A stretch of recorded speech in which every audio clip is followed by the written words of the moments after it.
இதுல ஒண்ணுல வெள்ளைப்பூ இருக்கு, இன்னொன்னுல மஞ்சப்பூ இருக்கு. மஞ்சப்பூ வந்துச்சுன்னா மங்கள காரியம் நடக்கும்னு அர்த்தம், வெள்ளைப்பூ வந்துச்சுன்னா தடங்கள் ஏற்படும்னு அர்த்தம். சரிங்களா? சரி. பாப்பா இங்க வாமா.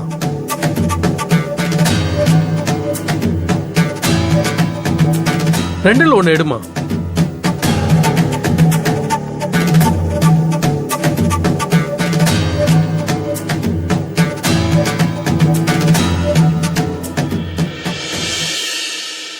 வெள்ளைப்பூ வந்திருக்குமா?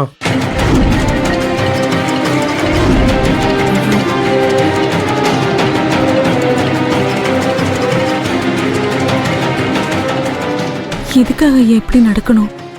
நான் தினம் விளக்கேத்துறேன். செவ்வாய்க்கிழமை வெள்ளிக்கிழமையான கோயிலே தான் வந்திருக்கேன்.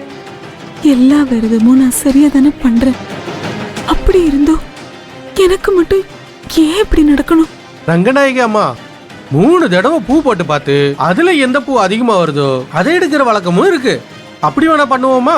இல்ல இல்ல, அதெல்லாம் வேணாம். கடவுளை நம்ம சோதனை எல்லாம் செய்யக்கூடாது. ஏதாவது பரிகாரம் இருந்தா சொல்லுங்க, அதையே செஞ்சிடலாம். நான் வரேங்க ஐயா. சரிங்கம்மா.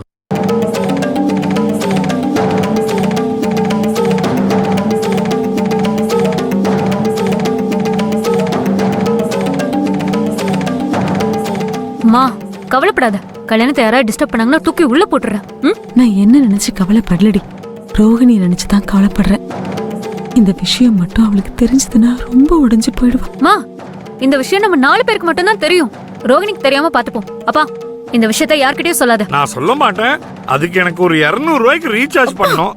யோயோ மனுஷனா நீ எல்லாம்? பெத்த பொண்ணுக்கு விஷயம் தெரிஞ்சா மனசுடைஞ்சு போயிடுவான்னு சொல்ற, அத சொல்லாம இருக்கிறதுக்கு காசு கேக்குற நீ. உன்ன சும்மா சும்மா தமாஷுக்கு சொன்ன, அதுக்குள்ள நீயும் பேச்சும்.